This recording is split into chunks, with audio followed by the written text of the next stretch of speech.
are following along. All right, now I am recording. Okay, so we have y equals, oops, wrong screen, 7x minus 45, and y equals 2x. Okay, now when you have, oh yeah, and I forgot my little column here for Cornell notes. When you have two equations that both have y equals, okay, both have y equals, okay? When they're both y equals, that means they're equal to each other, meaning that 7x minus 45 is equal to 2x because they're both equal to the same y. So if they both have y equals, then make them equal.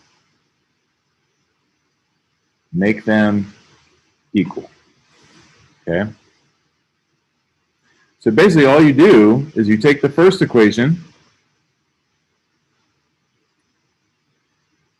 and write it out, just without the y now. So because they're both equal to y, we're basically substituting and taking out y and plugging in the equation itself. And now I take this part of this equation and make it equal to that. Okay, so really all you're doing is you're taking the right side and you're setting those equal to each other. Okay, so that's how you set this up, and then you solve for x. So now here on the left, I've got two terms. I think I want to, let's actually take this x, let's cancel it from this side and then basically add it to this side. Because I already have just x by itself over here. So let's go ahead and take it away from this side, okay? You could add 45 and then subtract 2x, that works too. But since I already have x by itself here, I'm just gonna go ahead and take away 7x here and here. Okay, so now negative 45 just comes down.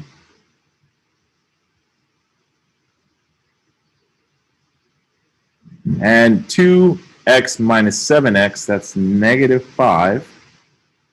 And you subtract because they're different signs. That's a positive, that's a negative. And the bigger number is going to tell you what the sign is. And that's one common mistake I'm seeing with everybody as they're working through these. Both in class and you guys at home, I'm noticing you guys are making those mistakes with your negatives. So just be careful.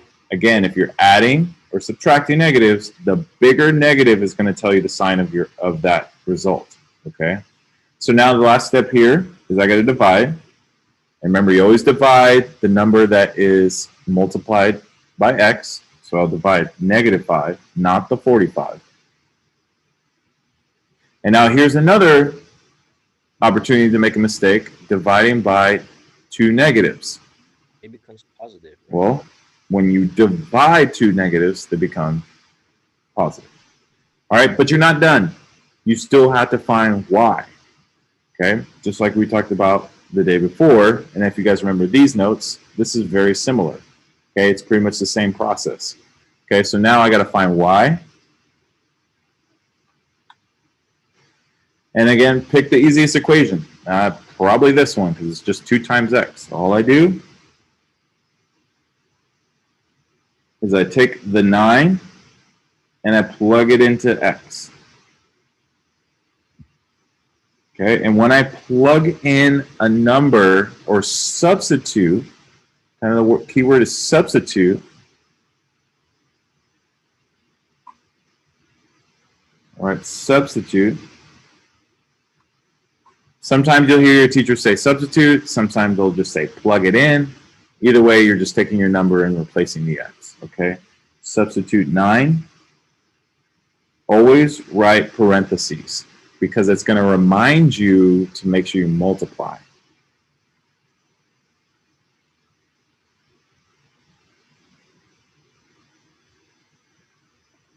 So write parentheses,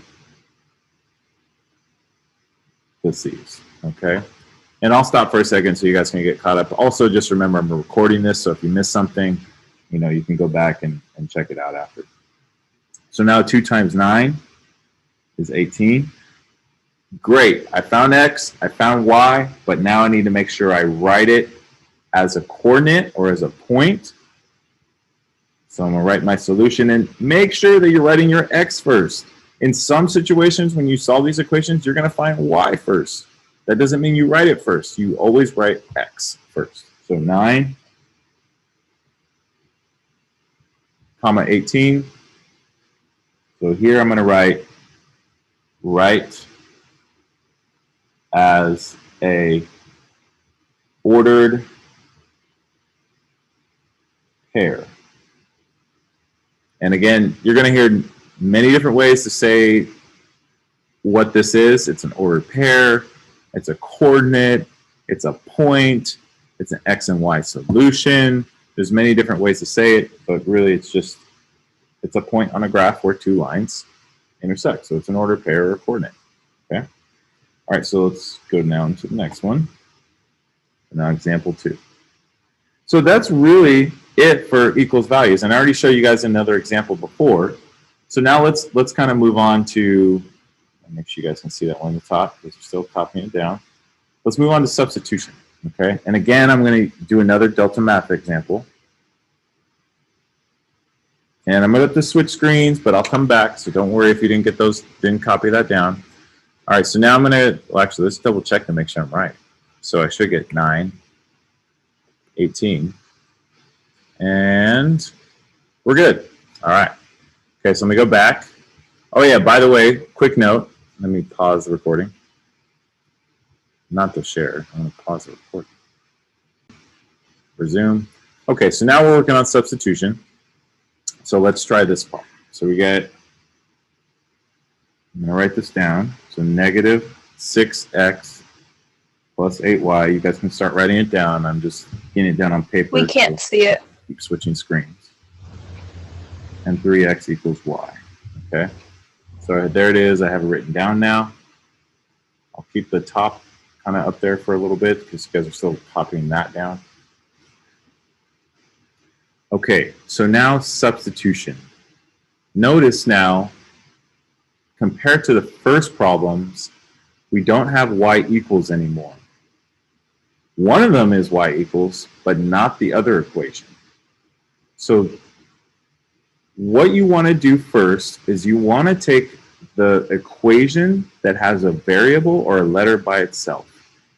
Okay, and that's the one that we're going to use to substitute with. Okay, so first step here is pick equation. I know I should say the equation. Don't tell your English teacher. All right, pick equation with isolated variable. Okay, now remember, isolated just means by itself. Okay, some of you guys know that, but I know some of us are still kind of learning those words. So isolated means just by itself. So in other words, What's Osborne? That one. It has y by itself, so that's the one that we want to pick. All right, so now I'm going to bring up some highlighters here. So if this is by itself, that means that the other side of the equation is what I'm going to plug in. Okay, you look at the side that has the letter by itself. I go to the other side, and this is what I'm going to use. Okay, so that, remember, is equal to y, so that's where it's going to go. I'm basically going to plug that in where I see y. Okay, so let's see what that looks like. So what I'm going to do is I'm going to copy down the first equation. So negative 6x plus 8. But now I'm going to take that 3x, and because it's equal to y, I'm going to plug it into y here and put parentheses, just like I told you guys before. Don't write the y, okay, because I'm going to replace the y. Now it equals negative 18. Okay. So here, in this step, we're going to plug 3x into y. Okay. So yeah, now in this case, if it's equal to x, now I take the 3y and plug it into x, if that makes sense. So whatever it's equal to, that's where you're going to plug it into. Okay, so it could be either way. All right, so now here, I basically just solved the equation for x. So here, I'm going to do PEMDAS as I multiply first. So 8 times 3x is 24x. Okay, and then here, I've got like terms, so I'm going to combine like terms. Combine like terms. This is a step that I think a lot of people miss, is that when you have the same variable or same term or like term, you want to combine those before you start like adding and subtracting numbers on both sides. Okay, focus up a little bit, it's a little blurry. Okay. Move this over, there we go. All right, so now we're going to add these two together. So -6 plus 24, different signs.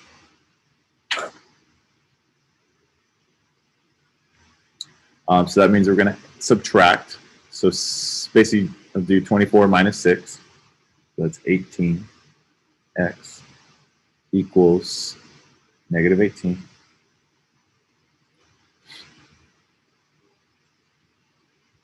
I know somebody's asking about pausing. Just remember, I'm going to post this video back up again, okay? But I'll stop right after this. All right, then I just divide by 18. I know you're probably writing in these notes. I get it. Okay. And now this basically cancels because that becomes a 1. I usually don't say cancels when you divide the same number because it's not really canceling. Canceling means it becomes 0. So I would say it becomes 1. But we don't have to write the 1 next to x. So really, that does what we need it to. So now negative divided by positive would be negative. It's -1.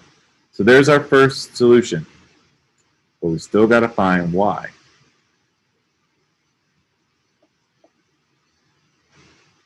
So now to find y, just like before, I'm going to plug x into one of the other equations. Now, I could plug it into either equation, but as you guys would probably agree, that's probably the easiest equation to plug into, the second one. Okay, so now I'm going to take my 3x equals y, and basically the 1 gets plugged into x.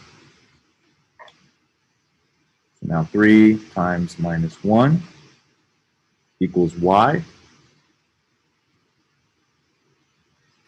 So my answer for y is -3. And then again, don't forget to write it as a solution. So -1, remember that's your x, that goes first, and then your y goes second. So there is my final solution.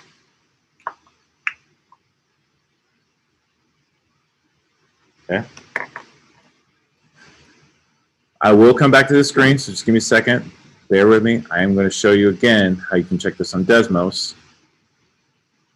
So the nice thing is that I can go right here to Desmos. I'm going to just go ahead and type in my equations. 8y equals -18. Oops, sorry, I'm not even doing anything. -6x plus 8y equals -18. And then I write in my other equation. And there is my solution. Right there, -1 and -3. So I verified that.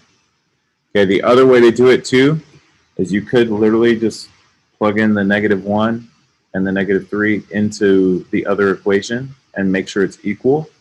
So that's another way, in case you don't have access to Desmos. Okay, but that's a great thing about Desmos and why I love using it now, because it makes a lot of those processes, or especially when it comes to checking the work, makes it a little easier. Okay. Okay, do you guys need me to? All right. Okay, so now the new isolated variable, it's down here. My isolated variable is now x. Isolated variable is x.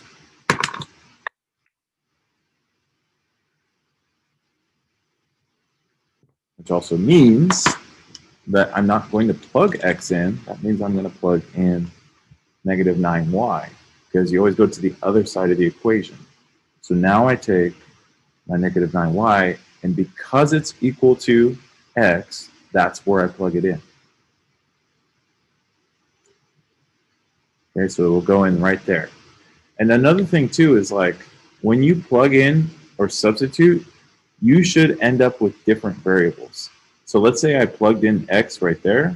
Well, that's not a different variable. That literally is going to be still x and y. And that's the point, is like you're trying to basically solve an equation that only has one variable. Because we can't solve two. We can solve one at a time, but we can't solve two. So that's the whole point of substitution. Okay? And when we get to word problems and we start kind of putting this into like a more real life situation, that's going to be important on how to solve these. So right now we're just learning how to solve it. The next step, next week, we're going to learn how to actually set these up based on a word problem, how to create that out of like a real situation. Okay, so now I want to plug that in. And again, don't forget to write parentheses. That's just a reminder that I need to multiply. Minus 7y equals 44. All right, and now we just simplify and solve. Okay, so now negative 2 times negative 9 is now positive y, 18y. Okay, let me draw my line here just to make sure we're staying organized.